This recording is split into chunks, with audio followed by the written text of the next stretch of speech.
Welcome to Sales Talk for CEOs. I'm glad you're here. I'll be interviewing CEOs who have successfully scaled their B2B sales organization. In each episode, I'll start by uncovering the sales background of each CEO, dig into the strategies they use to build their sales organization, and wrap it up with what the future holds. We'll cover the good, the bad, and the ugly of scaling a sales organization. I'm your host, Alice Hyman. Welcome back, everybody, to our expert series. Today, I'm excited to have with me my good friend and the story meister, Park Howell. Hello, Park. Hi, Alice. So great to see you again. It's been a little bit since I was on your show last and a little bit since we talked last. So it's really nice to be here with you. Yeah, absolutely. And just for the audience, I want to mention that Park was with me on my inaugural episode, and he helped me launch the podcast back in August of 2022. So very excited to have you on now as my expert on storytelling. So I know you got a lot to say about that. Yes, I do. And you've been right in the middle of it with me for about a year and a half now because we worked and developed your whole brand story around your new look on the website and your podcast. And that was so much fun to work with you on all that. And I learned a lot about you and sales in the process, stuff I wish I knew about sales like 35 years ago. So thank you for that. Oh, absolutely. And I'll tell you, going through that experience with you as the leader of my company, trying to understand how to better position my company, which really is about me because, I am the consultant, the thought leader, the speaker that we're promoting, thinking about things in a different way. And I've always known how important story was, but I hadn't quite grasped it. And that's why I thought that the CEOs listening and all of those who support CEOs would really want to understand story better and how they can use it. So that's exactly what I want to talk about with you. Well, that's perfect. Let's get after it. What's your first question? Well, I think that for me, especially having gone through the experience where I wasn't really using story very well and then began using story. Now, everybody at my company uses story, and our website, of course, uses story. And knowing that it has given us superior results to what we were getting before, my first question is, what is it that the CEO needs to understand about story and how important it is to their whole company and specifically to sales? Yeah, story is more important for our evolution and survival as Homo sapiens than our opposable thumbs. So I can give 2 thumbs up to storytelling. And why is that? Is because we are the only creatures that we know of that think, plan, organize, and act in story. So why did us Homo sapiens, why were we able to overthrow the Neanderthals that were bigger and stronger and faster and could see better at night? Because people argue that the Neanderthals could not think and plan in story like the Homo sapiens could, so we could outmaneuver them. We could plan what was going to happen tomorrow, and it's storytelling that has made us the most aggressive, invasive species of all times. So it only goes to reason that when we're at home, we tell each other stories. How was your day today, dear? And then you tell, what went down in your day through stories, the different moments that had an impact. When we were hanging out with our pals, having a glass of wine or a beer, or whatever, we tell stories. But as soon as we step across that threshold into business or organizational communications, there's a weird switch that gets triggered. We got to sound smart. We can't look stupid. We got to make sure that everything's just bright and shiny in our world. We are going to lead with features, with a little bit of benefits sprinkled in. We've got all the numbers to back it up. We got the data, we got the charts, we got the graphs. And the problem is our monkey storytelling brain doesn't care about any of that. All it cares about is the context of a story. Put your information in the context of a story of how is it going to impact me in a positive way tomorrow so I can make a decision today about it. That's where the story comes in. I mean, it's just the way we make meaning out of the madness of being human beings is through story. And I think for us as a CEO, I want my team to understand my why. And I want them to be able to explain everything very easily to everyone. So as a CEO, right, my first customers are my internal customers. I've got to make sure they understand, they believe what I believe, they know how to do their jobs, and they know how to help me move the company forward with the vision that I have. And then I look towards my external customers, and we need to be able to tell our story. All of us, right, need to be able to tell our story. And I think for CEOs and specific to sales teams, sometimes the CEO doesn't feel like the sales team understands what the vision is or where we're going. And so I want to start there for a minute. In what way can a CEO use story specifically to help not just sales only, but marketing and everyone who is customer facing? Maybe that's customer success at your company and sales and marketing and subject matter experts, whoever is touching your customer along their journey. How can the CEO speak to that team using story to help them believe what the CEO believes and then be able to carry out the mission better? Absolutely. Well, think about that term you used with that question, their vision.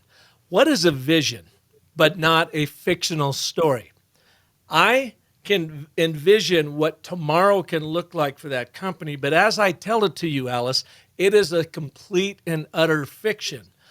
Our job as the CEO is to find the truth in the fiction or deliver the truth in that fiction and make it reality down the road. So what is more powerful? Someone that shows up with a really bright story about what tomorrow can look like, and you can feel it, and you can get excited about it, and you say, yes, I want that, versus a spreadsheet where they show up and say, tomorrow, if we all do our jobs, we're going to grow sales by X amount, and this number, it just doesn't work that way.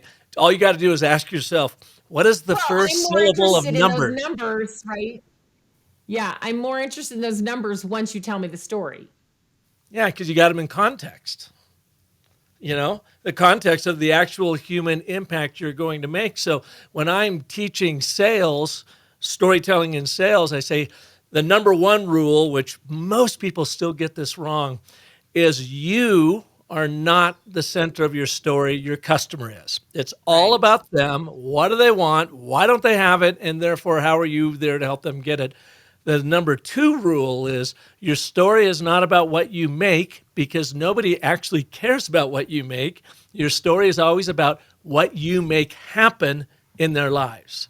And if you get that audience at the center of your story, hit on what you're going to make happen for them, then the rest of it starts falling into place. Okay, so let's take that back to the CEO's message to the go-to-market team, right? All the people who are out there trying to touch the customer and intrigue the customer. So we're going to get to how they can use story to do that in a minute. But so now if I'm the CEO, it's not about me, right?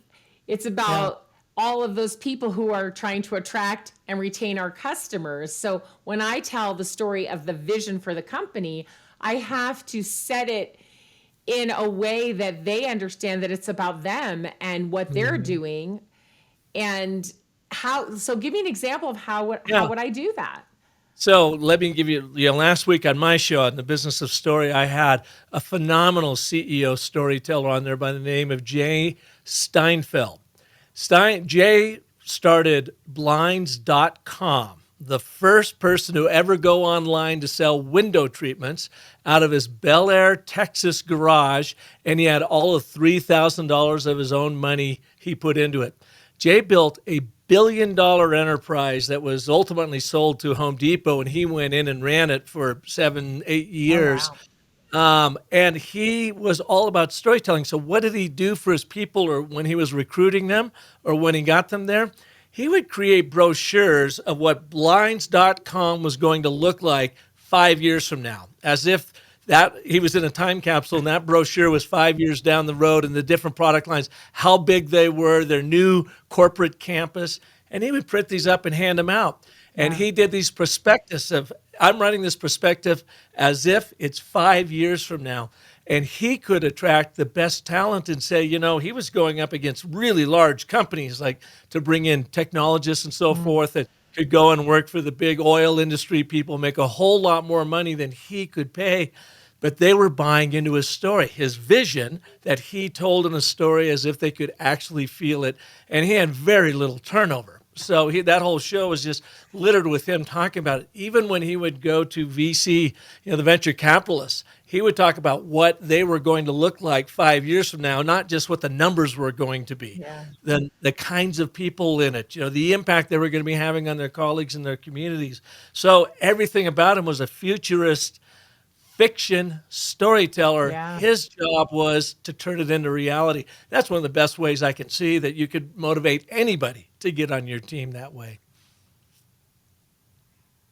Yeah, and it makes them want to stay around, right? So here's a bunch of people who are, charged with engaging your ideal customers to learn and listen and grow and buy from you, and you're telling them this is what it's going to look like. This is where we can be 5 years from now. And I think that is a really great way to get people engaged internally, and even maybe sometimes externally, because companies that buy from you do want to know what your vision is and where you're growing to as well. So, as a Hmm. CEO, helping everyone understand the future, that's one of the stories to tell for sure. And I think also when CEOs tell the past, like salespeople especially, and anybody that's going to touch the customer, they love to know that story of the founder. They love to know how the company grew up to where it is today. And that's a fun story to tell, not at the beginning of the sale, but later on when you've got the customer engaged and they want to know maybe more about the product, and you can talk a little bit about, well, let's take a short journey together about how we got where we are today, and this is why we developed things the way they are to help you, the customer, Yeah. win and hit your goals, those kinds of things. So I think that the storytelling for the future is fantastic, and also everybody knowing the story of the founder and the company and how it got to where it is today. And the reason why that is, Alice, is you think about it, when you hear a founder's story, you get to see into that person, into their soul, into what makes them tick. It's like you are getting that front row seat to their story, and in it, you build trust, you build belief. You say, boy, this person has really been through thick and through thin. They must really believe in what they're doing because they're now successful here. I think one of the best books that I read on this is Phil Knight's Shoe Dog about Nike. And what I didn't know, and it's a memoir, and it's just filled with fabulous business, sales, leadership storytelling. And what I didn't know about it is, you always think of Nike as this big, huge, iconic brand.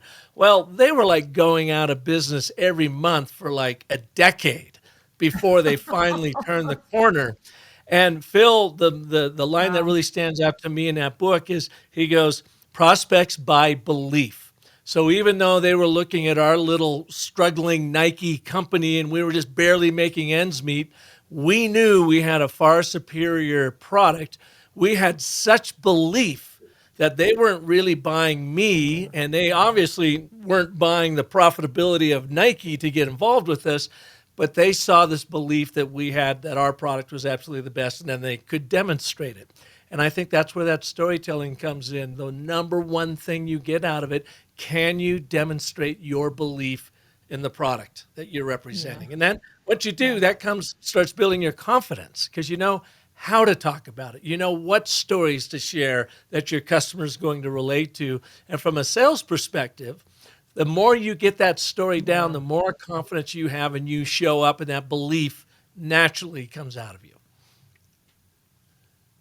Yeah, so internally, everyone should know the stories, right? They should know the story of the founder, the story of, product, the story of the customer and how the Mhm. first customers came to be, and they should know the story of the future and what the future is going to look like. And if everyone in the company knows all those stories, it's certainly going to be much easier to communicate them, uh, not only when we're approaching prospective customers or talking to our current customers, but also doing something that's not easy these days, which is attracting new employees to our companies, right? So it's hard to hire people right now. There just aren't enough people out there who want the jobs.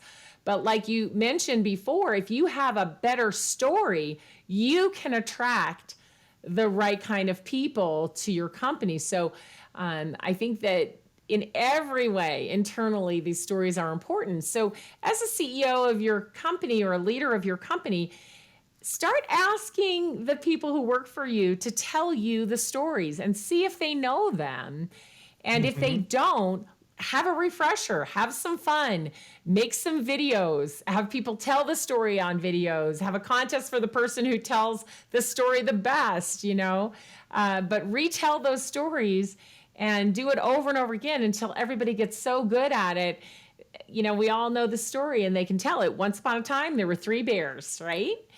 And everybody knows that story. You know it by heart and you can tell it. Well, we need to have all of our employees able to tell our company stories as well.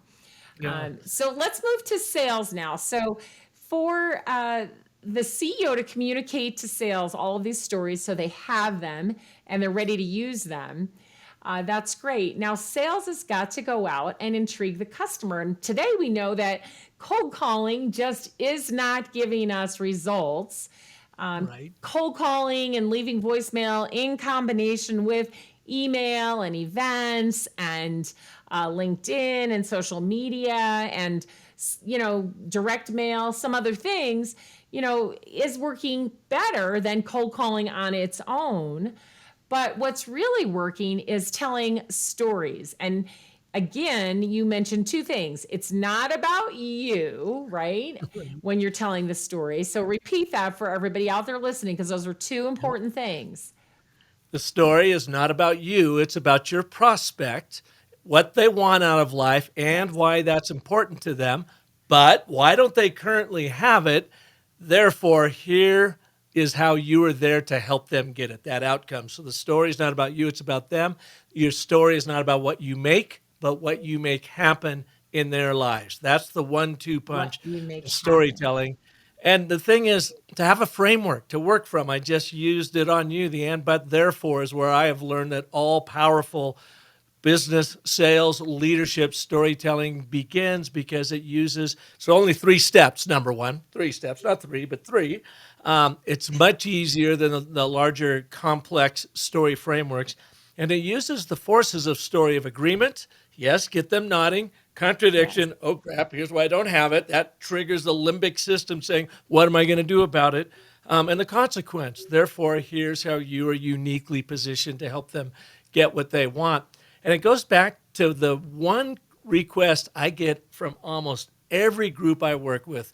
Right at the top, when I ask them, well, what's a win look like for you? Now, listen, they'll always say, we need a common storytelling language in our midst. Not only do they know the stories, but they know how to tell them, and they tell them in similar Yeah. fashions so that we all sound like we're singing from the same hymnal, although we're bringing our own creativity to how we tell that particular story in our own way. And that's where I think Yeah. frameworks are the only way to really make that happen, because everybody learns the elements and in which order to tell them for any story to have that kind of impact on your prospects. Yeah. And if you want to learn that story format, um, yes, Park has written two books. This first book, which is longer and more involved, which is Brand Bewitchery, does tell the and, but, therefore methodology. But also, if you're like me and you want the short, easy version, The this narrative book Tim for tells people. you the and, but, for methodology. Very quick and easy. I love it. I got to tell you a funny story from last week. So I was training the ABT to a large group, and it was a veterinarian group, and they own a whole ton of hospitals. It's working with six of their front end marketers and salespeople. And one of the young ladies there said, I've got all kinds of experience and all kinds of training in sales, and I've got all kinds of, frameworks. And she says to me, she goes, and I can see how the ABT might work, but it seems stilted and unnatural. Therefore, she actually said, so I'm not going to use it. So she said this in front of her whole crowd. And then I said, can you elaborate on that a little bit for me? I'll call her Sally. Sally, can you? And so then Sally kind of grasped at things for the next minute and a half to 2 minutes of why it wouldn't possibly work for her. When she took a breath and was all said and done, I asked the whole team, I go, did you hear how Sally naturally used an ABT to defend why she's not going to use the ABT? I've had all kinds of sales training, and I think it might work, but it's too stilted and unnatural, so I'm not going to use it. And they all started laughing, and even Sally goes, wow, well, maybe this is more powerful than I thought. Absolutely. Absolutely. I think the and, but, therefore methodology of storytelling also keeps you from talking about yourself first, right? Yeah. It is okay in sales. At some point, you will have to talk about your company and your products because your customer, your prospect will be asking you to. But that's a great time to do it when they're asking. Up front, if you make it about them and what you can make happen for them first, then it allows you that space to talk about how you'll make that happen. And the and, but, therefore makes you talk about your customer and their problem first. Yeah. And the thing about it is people look at it, Alice, and as you know, you've seen it too. It looks too simple. It can't possibly work. Well, here's why it works. Right. Precisely. It uses those three forces of story agreement. So we are not leading with the problem.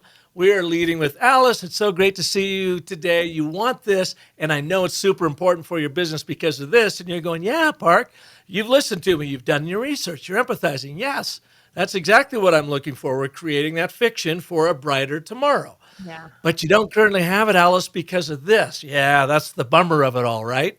Well, now we've opened a story loop. We've added tension to the story to get you leaning in. And then you have the final act, therefore, the consequence of that. Therefore, I can help you get that by doing this, this, and this. You've closed this, opened and closed this story loop. You can do that in under 15 seconds to hook your audience from the very start. And then you come in and you backfill with another little anecdotal Yeah. story we call using the five primal elements of a short story for big impact. And within 90 seconds of your sales presentation, you have used two narrative frameworks on your audience's subconscious limbic system, which is total cause and effect, pattern seeking, decision making, and it loves this algorithm to content. Again, we are meaning making machines. Yeah. When you use the ABT, you make it really easy for that subconscious decision making brain to understand what you're talking about. It's unbelievably powerful. What? Yeah. I love that you said you're a meaning making machine because the Gartner research tells us that we need to help our prospects make sense, right? We need to help them make sense. There's all these inputs. They've done all this research on their own, but they can't always make sense of all of it because some companies don't differentiate themselves very well from others. So Mhm. if we are meaning making machines, we're going to help our customers make sense out of all of this information. And that is so helpful. So if you're a CEO and you have a sales team, maybe you have a sales leader or even a CRO and many sales leaders reporting into that CRO, or maybe you still manage your own salespeople. We span that whole group with our listeners from, hey, all the salespeople still report to me, so I've got a CRO in place. But either way, if you're a CEO, how can you support the sales team by helping them understand how important story is, and then bring in some kind of training to do it? So where do you start? How do you show them that it's so important? Well, as you know, Alice, storytelling has become such a buzzword out there. And there are a lot of people that Yes. show up and say, I'm going to show you how to tell a story, but they don't actually show Yes. it to you because Yes. they don't have a framework that your people can easily digest. So the first thing to do is you teach them quickly on the ABT, because I think people are already starting to appreciate why storytelling works. But teach them the simple ABT and then show it to them in action through their email writing, through the setting up of presentations. And they're going to have these immediate successes that they're going to go, wow, this actually does work. Tell me more. Then when we get into the training where we are teaching them how to tell actual anecdotal stories, we make sure that they don't get, in this big, long-winded narrative. That's not what you're looking for. All stories are about a moment in time when everything changed and the outcome of that changed. And if told properly, it makes your business point for you. So when people think, they will often push back and say, well, I don't have any stories to tell. Nobody wants to hear my stories. Oh, I've heard that story 1,000 times. It's not going to work. Well, it's usually a handful of stories that work all the time. So those become your go-to. But stories, think of stories as scenes. It's always about a time stamp. When did it happen? A location stamp. Where did it happen? One central character, not two people, not a team, not a division, not an organization. It's always about one individual that our brain can get our heads wrapped around, basically. That one individual is a proxy for the bigger organization. Then you have action and surprise. Something went down that had this surprising, amazing outcome that makes your business point for you. So always think about and teach your people first the ABT, and then go and find those moments when everything changed that you can use to tell your story, to talk about the outcomes that are being made. Even the best origin stories are always about 2 or 3 scenes in a person's life that informed who they are today. In fact, I did a whole TEDx talk on a TEDx Gilbert talk, and it said, stop looking for your story and start finding your scenes. Knit those scenes together, and your story is going to find you. Yeah, and I always am telling CEOs and salespeople that the message has to be binge worthy, not cringe worthy, and that they need to start thinking like Netflix producers, because Netflix, right? They are so good at like that cliffhanger so that we want to watch the next episode. So they're just in scenes, it's an episode, and then it makes us want to watch the next episode and the next episode. And I think that if you work with your team to show them this, your messaging can actually be binge worthy, something that people want. And your ideal customers will want it because they need it. They are trying to solve the problem that your product or service solves. And so they do want to know what's next and what's next and what's next. And I think if you want to improve your company's storytelling overall, and especially your go-to-market team, marketing, sales, customer success, if you model it as the CEO and you start off and you start using story in your own messaging to your team, right? And then you get the sales leaders bought in, so they start doing a better job at their own meetings and by using the ABT to start their meetings about, this is why we're here. This is what we're going to learn today. This is what we're going to talk about.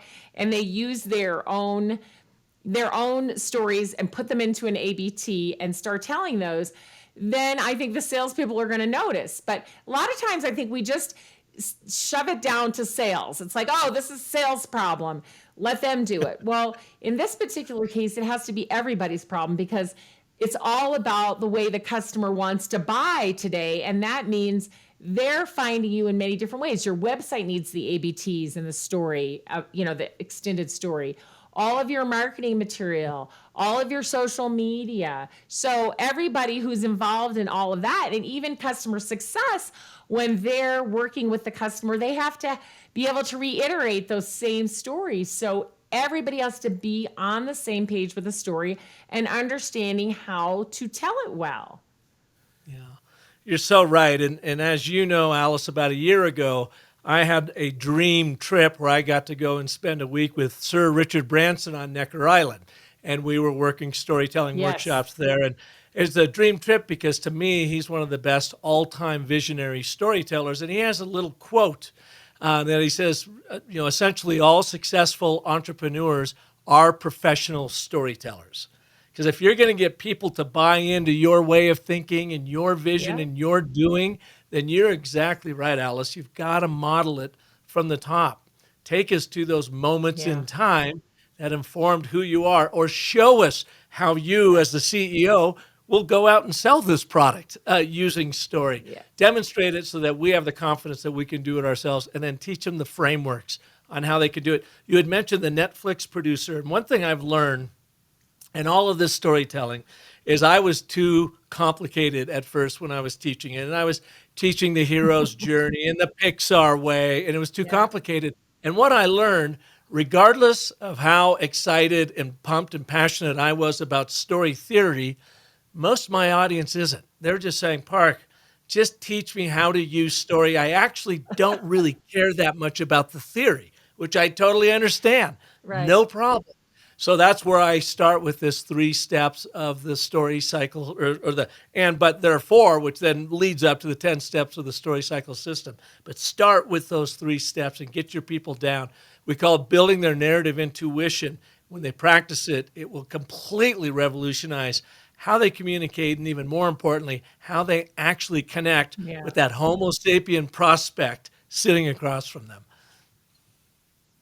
Yeah, absolutely. And that connection, and we know that emotional connection is so important. But if we start off talking about ourselves, they tune out instantly, right? But if we start out talking about them, they're like, oh, you're talking about me? I'm going to listen, right? We get them to lean in. And that's really the important part. So before we wind up here, let's tell a few stories because you've got a lot of really good ones to tell where you went in to do messaging with some companies where the salespeople were not really strong in getting their point across, and they weren't getting as many appointments to have sales conversations that they wanted to have. Now, like every salesperson today wants to have more sales conversations, but they're very difficult to get because it's so hard to get the buyer's attention.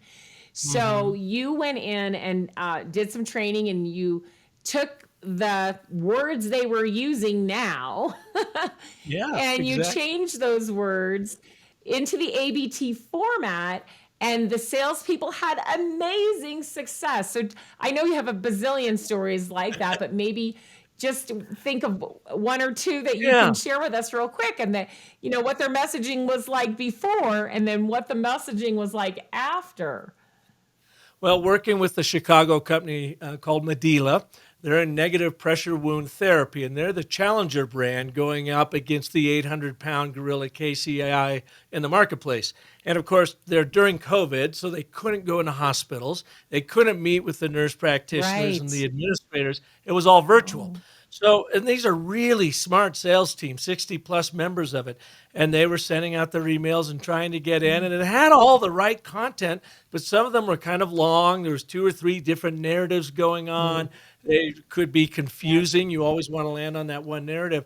So I was able to show them how they can take this long email using the ABT, cut it by 2/3, have it focused on one Wow. singular narrative to do nothing more than open up the door.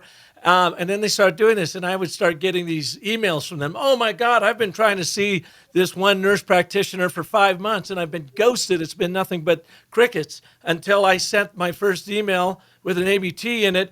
And in 72 hours, I've got a virtual session. Oh my, what is this thing? It's the only thing I did differently.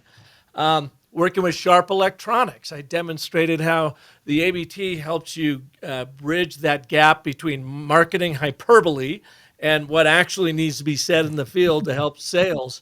And I took one of their landing pages, which was just all verbose about how wonderful Sharp Electronics was. They were just pounding their chest the whole time. We've had all this stuff, nothing about the visitor.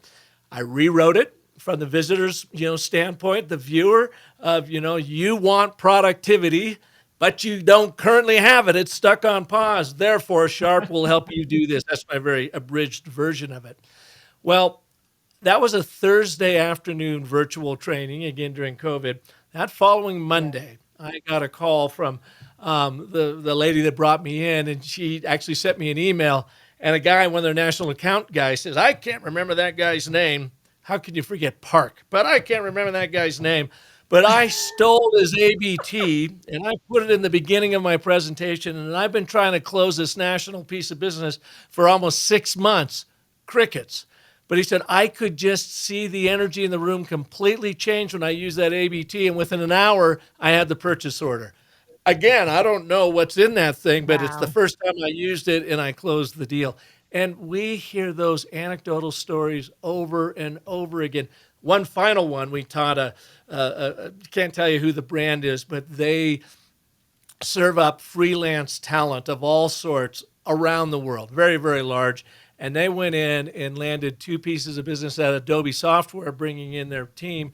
And this business equated to $150,000 to $200,000 in found revenue. And the person that landed that piece of business said, the only thing I did differently is I completely rearranged my presentation, beginning with an ABT. I had a singular focus on it. And by the time we left that afternoon from Adobe, we landed 2 pieces of business. And he goes, it's got to be the ABT because the only thing that I did differently.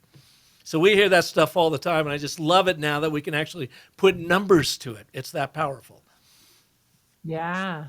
Oh my gosh, it's amazing. And I know for myself, just getting my ABT down and my story down for my website, people go to my website now and they know exactly what I do.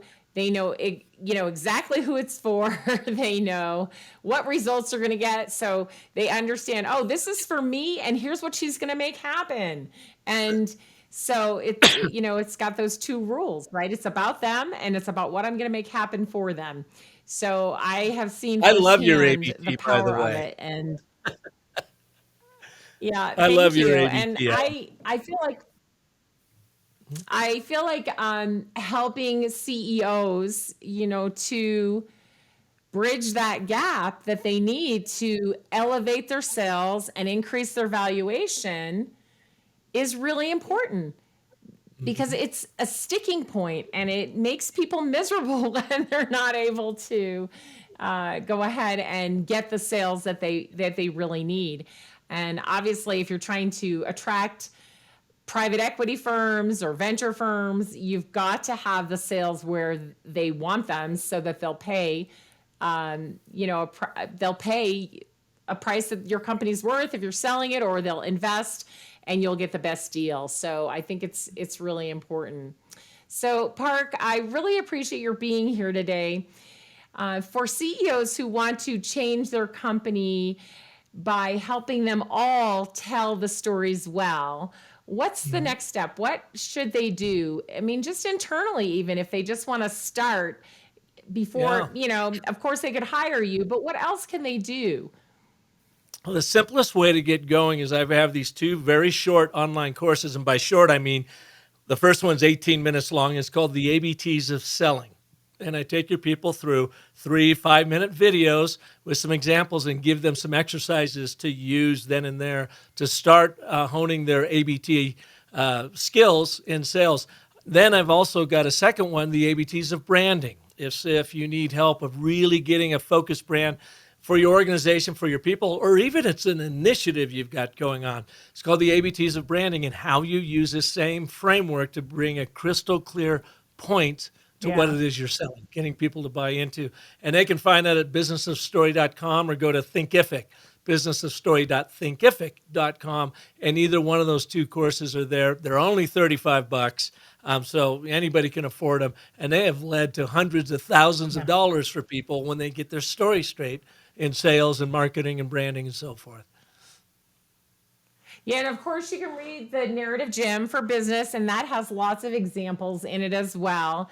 So those Yep. are some easy ways to get started. But I think that for any CEO listening, if your salespeople are struggling to get sales conversations, it's really worth thinking about the words they're using, right? The messaging that's going out, not just from sales, but from marketing also, and from customer success. Because once we get the customers, of course, we want to keep them.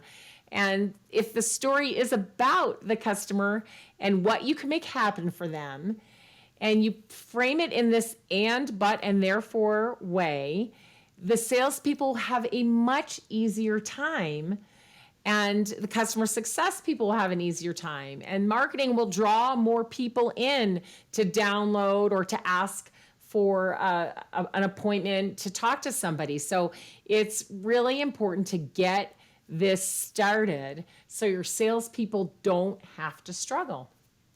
Yeah. Yeah, it adds to tremendous confidence on their standpoint because they know how to tell that story in a crystal clear way. And when they start seeing success with it, both through their emails, prospecting, through their virtual presentations, or in person, they will be completely bought in. It's just that powerful. Yeah. Thank you so much, Park. And Park, you have as you mentioned, you have your own podcast called The Business of Story. Yep. So Yep. tune I've in had to it for Park's almost podcast. 7 years. Yeah, you've been at it a long time, and the people you interview are amazing. The stories are great. So tune in to The Business of Story, and I will put Park's contact information in case you have any questions for him. But the website is businessofstory.com. Thank you so much, Alice. Thanks for tuning in to Sales Talk for CEOs. You can find me at alicehyman.com. Be sure and connect with me on LinkedIn and let me know that you heard the show. If you found value in today's episode, please subscribe, write a review, and share the show with another CEO.